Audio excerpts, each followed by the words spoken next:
Hello, this is Angi Burns, the owner and publisher of the Burns Team City Lifestyle, and welcome to City Lifestyle with Angi Burns. We love to celebrate the best-in-class businesses, the organizations making a difference in our community, and the individuals who are making an impact on our residents here in our area.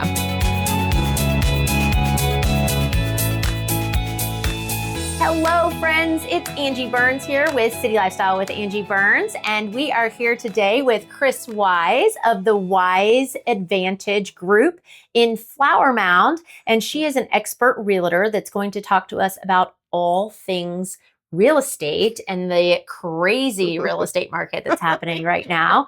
The schizophrenic market. Very much so. So tell us a little bit about you and how you got into real estate, and then we'll kind of go from there. Yeah. So when I got into real estate in 2002, I was an accountant before that, graduated from A&M. See, I always said I couldn't be a realtor because I don't math. So that makes perfect sense that you were an accountant first. So. I was not your typical accountant. Yeah. I was what people called a fun accountant. So it was very different. Yeah. That is something you don't find too often. Yeah. So, yeah, exactly. So I happened to also get married in 2002. And so at that point, my husband said, because we were both 35, 36 at that point, we were both professionals. He said, I make enough money for us to have one household. What have you always wanted to do? And I said, I've always wanted to be a realtor. Yeah. Always. I mean, that is something that was near and dear to my heart. But my husband, whenever I was a teacher and when I was ready to get out of education, he tried to push me into real estate. And he was like, you'd be so good at it. You love looking at homes. Teachers make really good realtors. I have a lot of friends that went out of education into real estate. And he was like, you should be a realtor. You love looking at model homes. You love spending other people's money. It's like, it's a great fit for you. And I said, well, I don't like my face enough to put it everywhere. And I don't like math. And so I don't know that would be my calling. Right. And so I ended up owning a magazine that my face is in anyways.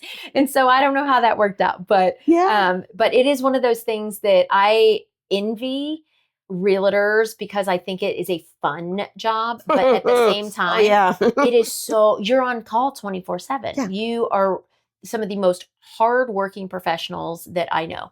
That work with the 24/7 hope that they're going to get paid. Absolutely. Yeah. Absolutely. So there are a lot of realtors that aren't actually producing. I think I've heard somewhere along this statistic. Yeah, 80%. Yeah. And that's the crazy thing is 80% of all licensed agents last year sold 4 or fewer homes. That is insane. And I don't know how, because everybody knows 10 realtors. 47.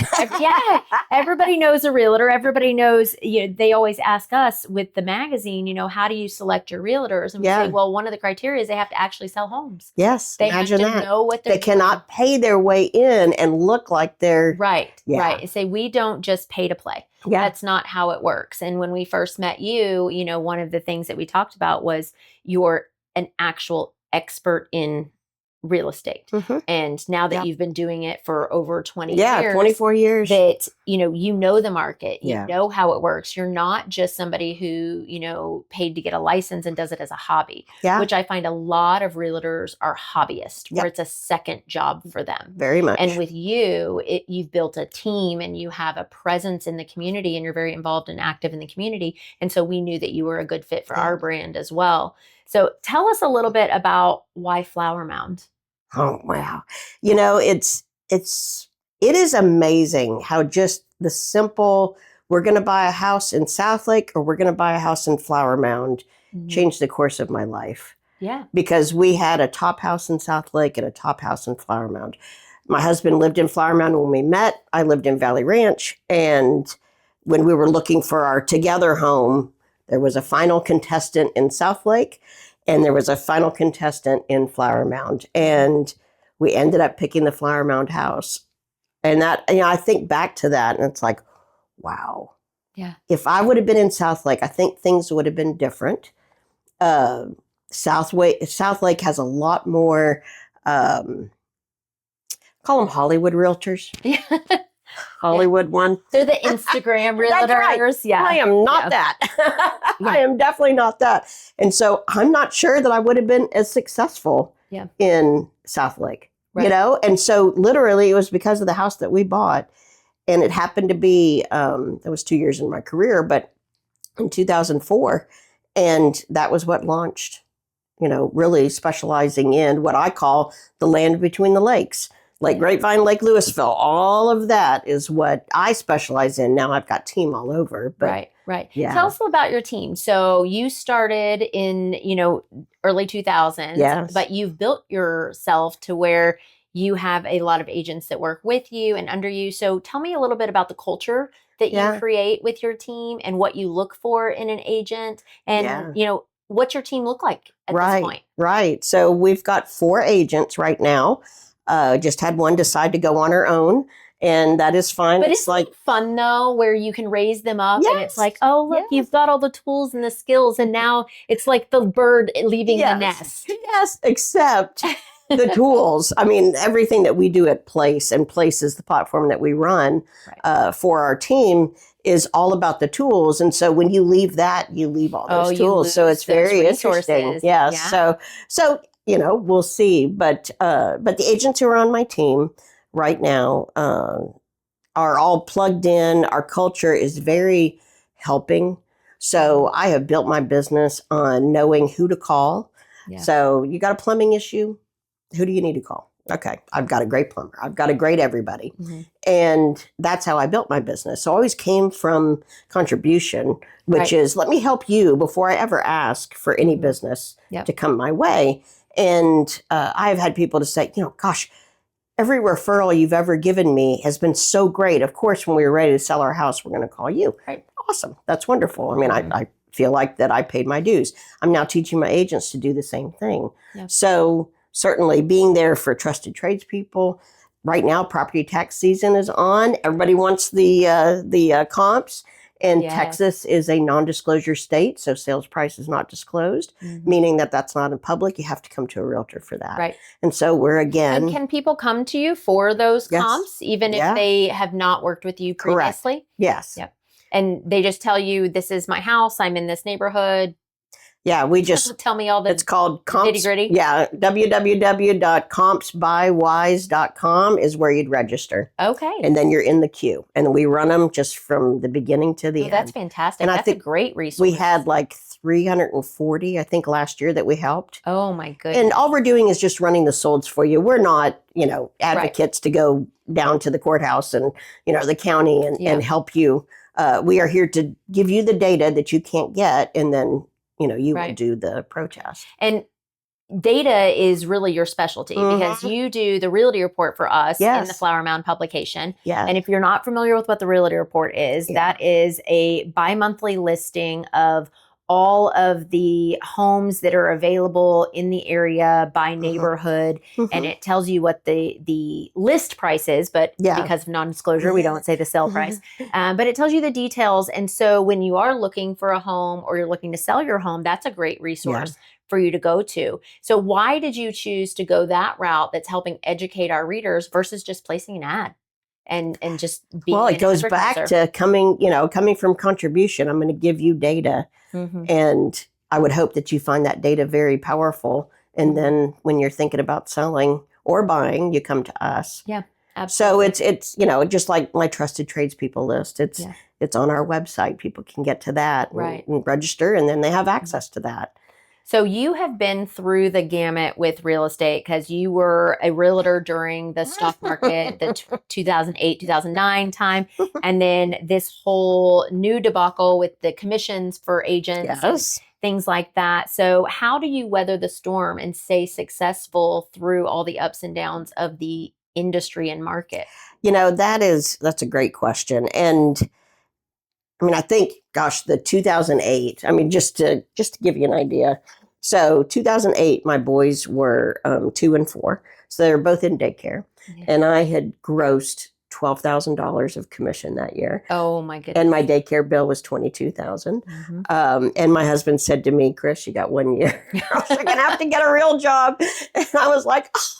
And so at that point I went to Keller Williams, and then that's when things changed. You know, it is amazing once you get into a platform and a model and a system, and something that's repeatable. Once you get to that, then you can the build a business. Yes. People say the same thing with me because I now have 5 magazines and I'm one of only 2 people in my entire company nationwide with that many. That many. And they're like, how did you do that? That's right. Like you have a system for everything. Processes in place that are replicable. Yeah. And you get to the point where you know what works and what doesn't work. And you know how to build a team that you can trust. Buy in. Yes. They've got to do. Here's our game plan for this.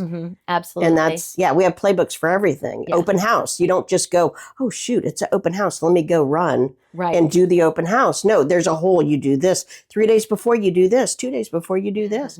And so that just makes them more effective. Yeah. And also they can definitely earn more clients. It also equips them very well at the open house so that when people have questions about the home that they're trying to sell, then they've got the answers. I mean, rarely do we get an off the wall kind of question because we've prepared them so well. Right. And so we have a culture of excellence. Yeah. I mean, consistency. Yes. I think that is when somebody goes to somebody from the Wise Advantage group, they know what they're getting. Yes. They know to expect knowledge and experience and data. Yes. That's really where I think your specialty lies. We're a little nerdy. I mean, that's the accountant background. That's right. The fun accountant. Just enough. Yes, absolutely. So tell us what the current market is looking like, because we've been told, interest rates are going to be coming back down. Yes. And now it's kind of more of a buyer's market than a seller's market. Yes. But we had all that skyrocket a couple years ago where prices increased dramatically. Are we seeing that still, or where are we at in the market? So here's what happened during COVID, besides the entire world coming to North Texas, which was great. I really enjoyed that part of COVID.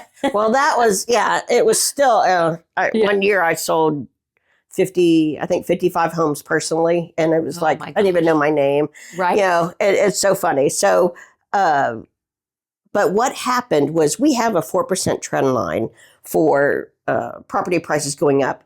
DFW had been traditionally under that. Yes. For a long time. Yes. It's like nobody knew we were around. One of the largest markets in the United States. We have significantly lower property values. Valued for so long. And so really that big spike that we got, certainly in 21, I think 22, definitely, that's when the market peaked. That got us up to about that trend line. Right. But it just happened like that. Everybody here's panicking because it's so far from what we're used to as a norm. But what they don't realize is it's actually so far below the average. We were so far below. Yes. Yeah. And so now we are where we need to be. Now, as far as is it a buyer's market, is it a seller's market? There is truly a market of the moment and a market of the pricing bandwidth. So there could be 300 to 400,000 it's a strong buyer's market, strong seller's market, depends. Then there's other price points where there might be a middle price point that at 650 you can't sell nothing. Right. And then at 800 they're going off flying off. So it is, and I was studying that this morning because I was giving feedback to one of my listings, and I was noticing, wow, there's no showings at like the 900 and the 1.3, but there's showings at 1.1. Why is that? Interesting. I mean, so it is truly not just, oh my God, the market's great, or oh my God, the market's awful. There is nuances within there, which even to me, it was surprising. Right. But we're still in a strong seller's market. Okay. So as defined by the National Association of Realtors, which is really strong seller's market, is 0 to 4 months of inventory, meaning that everything that's on the market right now will be gone. How long will it take to absorb? And we're still seeing 1.5 to 3 months of inventory at different price points. So if you find the house you want, you better jump on it. You still should. Yeah. Now I will say it's funny because during COVID, you listed it on Friday, Thursday, whatever. You had your offer deadline Sunday or Monday, and that was pretty much every listing. Wow. And so a lot of buyers agents got into that, okay, this is how it's going to be. And so then when things started to slow down a little bit. But really just going back to normal. Yes. Yeah. Still faster than normal. Yeah. It's like they would not make an offer. Yeah. And so at times we've even set a deadline, even though we didn't have any offers in hand because we had so many people saying, we're interested. Let us know if you get an offer. Let us know. It was like it just took one offer just for them, you know. Right. And so then we just started setting deadlines so that people would move to action. Right. You've got to get the buyer to move to action for your listings, and you got to figure out what's going to be the way that you're going to do that. And so in some cases, we've had to set a deadline, and they're like, oh, you have multiple offers? No, but the seller will look at all offers on this day. Yeah, absolutely. So for those of us who are not in the real estate world, we hear all of these things on the news and on social media about this big scary shift that happened last year with realtors and in the real estate world. Yeah. Can you explain that a little bit for those of us who don't understand the idiosyncrasies that were at play there, and what happened and how does it affect us as a buyer or seller? So I'm assuming you're talking about the compensation. Yes. Change in compensation. So that was August of 2024. August 17th, I believe, was the day. And boom, suddenly buyer's agent compensation was not there anymore. And that's what people thought. Yeah, and a lot of realtors just quit. Right, because they're like, oh my gosh, what am I going to do? Well, the answer is do what you should have been doing all along, which is you meet with the buyer and you get a buyer's representation agreement signed. What happens a lot of times is they wouldn't sign that agreement until they were making the offer. So basically that agent was working for free because they didn't know if they were going to get paid because there was nobody, agreeing to pay them. So now what they have is you meet with the buyer and you sign an agreement for whatever that buyer and that agent are willing to work together. And that could be anything. I mean, there's no set. And there's kind of a market rate, but there's no set rate. So somebody may say, I provide this level of service and I'm going to charge this. Somebody may say, I provide this level of service. I'm going to show you 3 houses and you're going to buy one. And so therefore my service is much lower. So I'm going to charge less. Right. And anywhere in between. Okay. Yeah. And so is that dependent on, so sometimes like my daughter's a professional organizer. Her business is fairly new. So her prices aren't going to be at the same astronomical level as some of the professional organizers who've been doing it for 10, 20 years and have a huge giant team. Yes. So is that giving opportunity for some of the newer agents to set their rate a little lower? And then you kind of go with, do I want to pay for experience and knowledge, or do I want to go with somebody who, like, you have more of an option as a buyer? Yeah, I mean, you had it before, and that's what's so funny. Yeah. But the way the MLS was is there was a buyer's agent compensation field in the MLS that said this listing broker, because always it came from the listing broker, this listing broker is paying X% to whoever brings a contract. Well, what that did was that obligated the seller, no matter what the contract was, they'd already told what they were willing to pay. Okay. Through the so listing now you broker. Can negotiate. That's right. Okay. So the way we do all of our listings is I'm only charging my fee to the seller. And then the seller and I agree that they are open to paying a buyer's agent fee, but they're not obligated. Yeah. And by no means they're not obligated to a percentage. So essentially what it sounds like is that there were some people who weren't following best practices or the norms, and therefore they had to put it in writing of, hey, you have to do it. You have to do it this way. Yes. Where before we were just kind of hoping everybody. Yeah. Just and that hope is not a strategy. It is not. It is not at all. So it doesn't seem like it is negatively affecting a buyer or a seller or a realtor. No. It's just something that is different. So people are scared and they freaked out. Yes.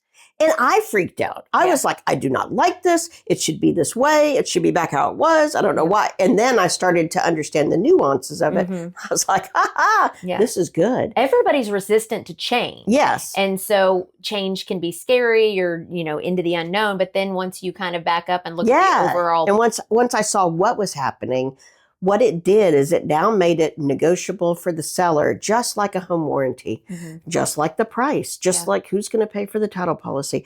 Every other blank in that contract that's negotiable, it added that in there. It was no longer, here's the fee based on the MLS. Yeah. And I think that, it has been, we've seen no downside. on the buy side or the listing side. That's great, because I know some people were really, it ruffled a lot of feathers in the industry. And then those of us who are not as knowledgeable, right? We're like, what is happening? What's going on? Do I not buy a house right now? Right, because everything is crazy. Yes. So what you're saying is it's completely safe to buy or sell right now. And it's all agreed up front. Yeah. So if you were to use me as your buyer's agent, we would agree what I'd be willing to work for. Then we would go make an offer on a house, and I would include my fee within that offer. Yeah. Yeah. And then they would come back and counter, just like if you wanted a home warranty, we would put that in there. If you wanted a close date of a month from now, we would put that in there. Every field on that contract is negotiable. Yes. Right. Which makes it a benefit for everyone, because everybody can find a win-win solution. Yes. And so sometimes you have to give in one place to get in the other. That's right. You have the ability to do that now. Yeah. Love that. Yeah. Well, that is fantastic. Thank you for sharing that. No, I know. And making it understandable to those of us who are ignorant in that. And I was one of those that was kind of freaking out, just because I was seeing it from one direction, and then I realized, oh, okay. When that field went away, I looked at the power of that. Yeah. And then have seen it, multiple offers.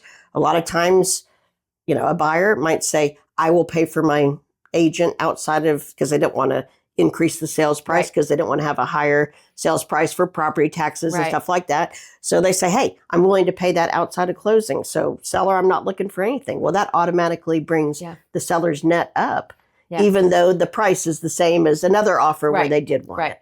Okay, so I'm going to have you tell our viewers one or two tips or tricks that you tell all of your buyers and that you tell all of your sellers. So what is something that everybody should know or do if they are buying and or selling?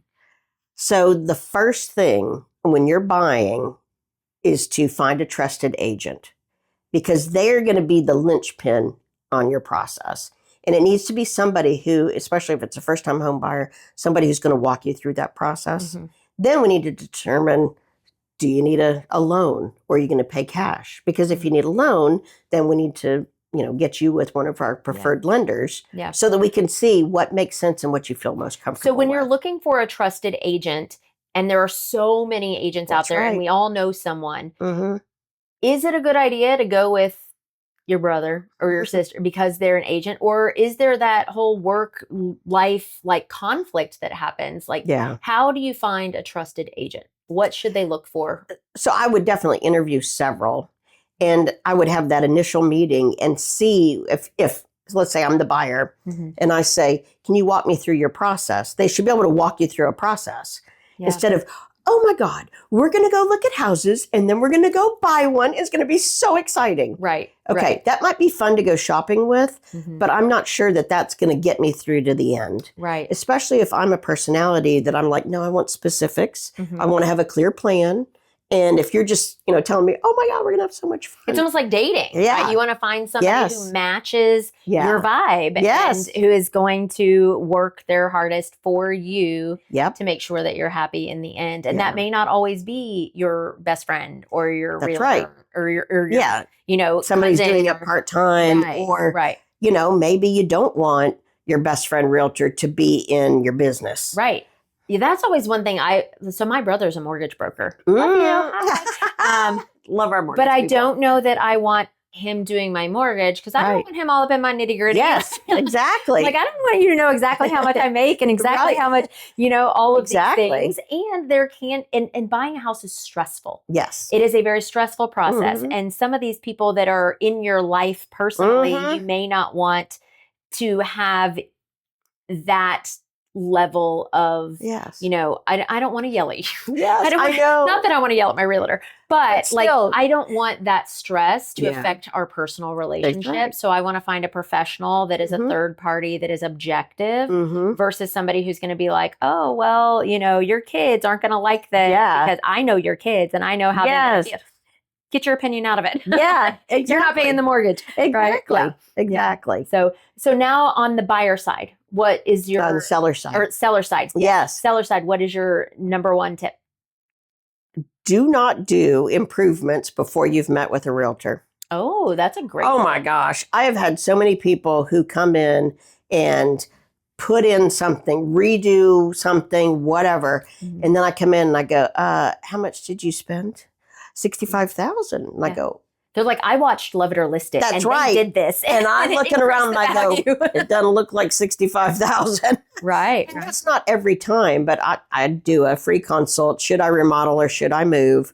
Or another one's called updates and upgrades that make sense. So basically it's having me come out to your house before you ever spend a dime. Right. And I will look at a market. Because sometimes you don't have to. No. It's certainly in COVID. You just need to make the beds and vacuum the floor and maybe get the pets out. I mean, it was craziness. So what we do is look at what's happening in the market. Mm-hmm. And if every house has, in the old days, granite countertops, and you're sitting there with Formica, we probably need to put granite in. Right. But you could always lower the price a tad because you're not as upgraded. Right. And then you get multiple offers. Yes. And it ends up going above. Yeah. Instead of you putting in $8,000 of countertops and once again, hoping it's the right look for the client. And that the buyer's going to love that. And God, it's been amazing. I've had clients put in carpet and then 2 weeks after closing, they drive by and all the carpet's on the, on the curb. And they're like, oh my God. I said, yes, but it sold your house. I understand. I mean, there are some things. Mm-hmm. I mean, if your carpet's gross, then we're probably going to need to do that. And paint is one of the cheapest ways to make a huge impact. Absolutely. And, when you walk into somebody's home, as a realtor, and because I've seen everything, you need to be careful. You don't, going to judge them, but it needs to look nice. So I always say that when you walk in, there should be no nicks on any of the woodwork, certainly at the entrance, because you're setting the tone. Now, if some obscure closet, the door has a hole in it and it's in the 4th bedroom upstairs, not a problem. Yeah. But when they walk in, it needs to look pristine because they're going to take a breath. Yeah, because if they see that when they first walk in, they're going to look for it everywhere else. Exactly. Yeah. Exactly. Yeah. And if you overprice the listing, everybody's coming in and looking why they're like, it's overpriced. They're expecting it. Yeah. And they're like, I wouldn't pay that for this. I wouldn't pay that for this. So do you suggest with your sellers to have the price lower and encourage like a bidding war versus overprice? And it depends on the market. Okay. So it also depends on when we're listing. So it's truly the market of the moment. Yeah. And during the hot months when, real estate is crazy, week by week, I'll even adjust my strategy week by week based on what the prior week, because we're usually listing homes every week. And so based on what we found last week, now we're going to do this strategy this week. Yeah. And I love the fact that you're so adaptable with that and that you are cognizant of the fact that it does change. It changes. Because you can't just have like one way to do things and expect it to work across the board all the time. Well, I could sit and talk about this for hours.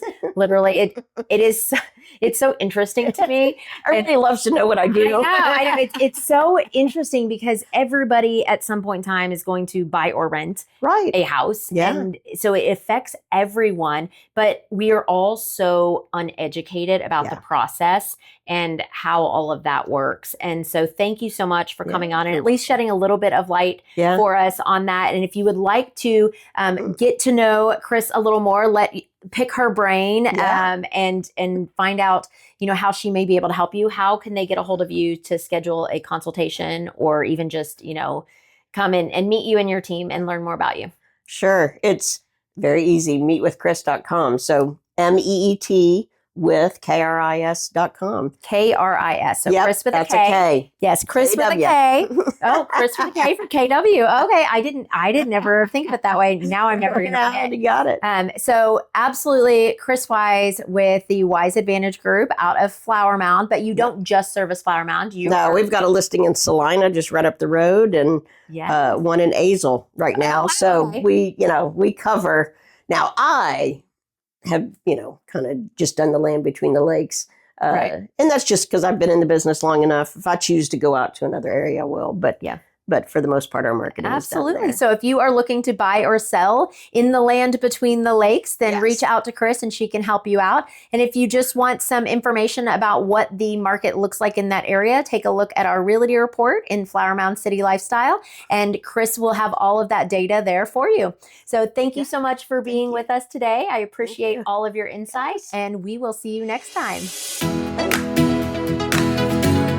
If you are looking for the best place to market your business to our local community, we are a nationwide brand, so we have over 200 publications across the nation, and we really do value high editorial integrity, beautiful photography, and making sure that your story is told in a respectable and beautiful way. So if you would like to learn more about how to become an advertising partner of City Lifestyle Publications, feel free to reach out to us because we are your ticket in the door to get you face-to-face with your next client.